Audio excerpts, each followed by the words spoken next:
one of the biggest challenges that founders will eventually face is getting the business to run by itself. Because of course, unless you're a complete control freak, being involved in every aspect of the business is not really feasible, especially as you're growing.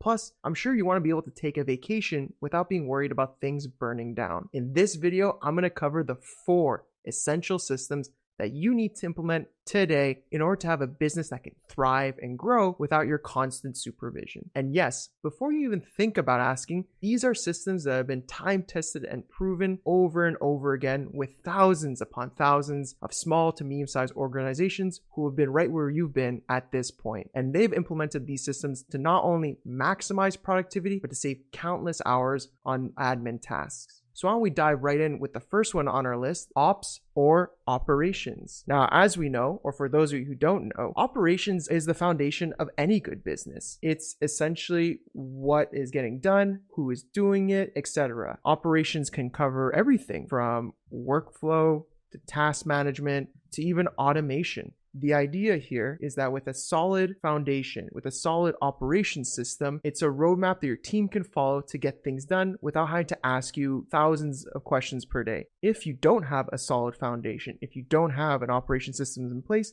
that essentially means you're the bottleneck. People are going to come to you for approval, for your opinion, or other random questions they have top of mind. But with a solid operation system in place, that means work will be flowing consistently without you being involved preferably. There's going to be certain edge cases where you do need to be involved to give your input, but the less you're involved, the more things move smoothly. I can just imagine it now, how relieved you must feel after not having to check Slack every 10 minutes because you know projects are moving forward and you can trust your team to do so. But the key to success for a strong operation system, regardless of how you set it up, is going to be standardization. What we mean by this is that start with one place where all the tasks live and one standard for what a task means. A task could obviously vary depending on the department and who's involved, but ideally should cover what's expected, what's the due date, and if it needs to report to someone for approval. And this can be done in any software, whether it's Asana, ClickUp, even a plain old spreadsheet can get this done. But the point is that everyone knows where this tool or software is and what to do and when. The next system in the 4 systems is going to be people. Because of course, while having tasks is great and it feels good to accomplish tasks, at the end of the day, you do need people to do said tasks. The people system is going to cover everything that touches upon your team. So that's going to be, of course, hiring, onboarding,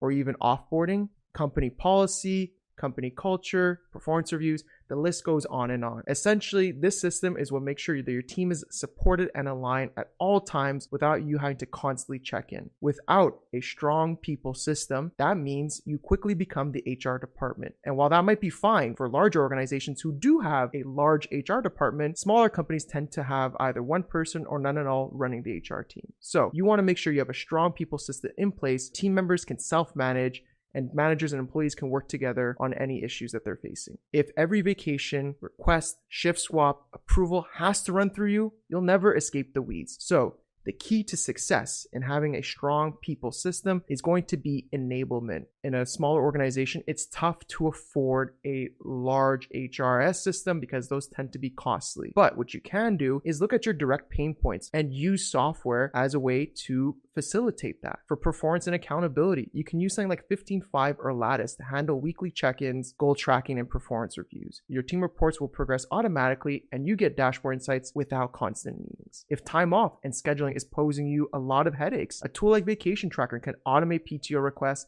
and your calendar management. So instead of endless email chains about time off, your team can request and track everything in just one system. If onboarding and training is becoming too problematic and you have too many new employees coming at once, then using something like Process Street or Trainual to create systematic onboarding flows that can run themselves will save you a lot of time, because new hires will get trained consistently every time the same way without you personally walking them through everything. And then of course, this is probably a given, but I feel like I should mention it anyways, but something like Slack or Teams for communication is going to be very important to have for your organization. That way, discussions could be had between individuals without having to use email, which tends to be slower response rates. And that way as well, you're not CC'd on every conversation and updates come to you automatically if needed while the teams collaborate or the individuals collaborate with one another as needed. But what's next? What's the third system? Well, even with these two things, there's one thing that's very key to your business, and that's going to be its lifeblood, aka the money or finance system, of course, is going to touch upon everything that has a dollar amount assigned to it, whether that's revenue, expenses, cash flow, profitability, CAC, the list goes on and on. It depends obviously what you want to track at your organization, but the idea here is that you have a system in place that tracks all these things for you and basically puts this whole process on autopilot. You can look at your information very quickly to see if your business is healthy or if you need to make adjustments. And being able to do this without diving into spreadsheets or digging through databases is going to be very critical to having a proper finance system in place. If you don't have a strong or at least a smooth running finance system, you're basically flying blind, right? You can't make smart decisions, or you can't even make confident decisions about the business unless you go through a bunch of things, and that's always going to slow things down and cause you to be involved again. The last thing you want to do is discover that payroll is due only after your bank account reminds you, because that's quite an embarrassing situation. So the key to success here, or a way to have a good financial system, is going to be insight. Like I mentioned before, having those numbers at a glance is going to be huge for your business and for you as well. So creating a simple dashboard and integrating as much as you can into there, whether it's through accounting integrations or custom sheets, but putting it into one sheet preferably, kind of like a command center, because once you set it up once, you'll always know where you can invest or if you need to pull back. And the idea here is if you do need more information or changes need to be made, you already have a baseline that you can just edit and make changes as need be. So the last system on our list is growth, because even if your business is running well, how do you make sure it keeps growing without ever having to pull the strings behind the scenes? Now, a growth system is essentially your key departments that are going to be bringing in new revenue or generating extra revenue from your current customers. And that, of course, is going to be your marketing, your sales, and your customer retention, typically. Depending on your organization, if you're more product-led, product can definitely be involved in this. But in a typical organization, these are the 3 department functions that are part of the growth system. Now, the idea here is that if you have a strong growth system in place, you have strong departments, strong hierarchies, and people know what they're doing based on all the other systems, you're going to have a consistent growth that's preferably not founder driven, i.e. not having you involved in every little deal. And with it having this in place, you also have probably a predictable pipeline, and you can make accurate forecasts about the future. The idea here is to not hope for referrals from your happy customers, which is always a bonus, but have systems that constantly generate these new leads or new sources of revenue on autopilot. Now,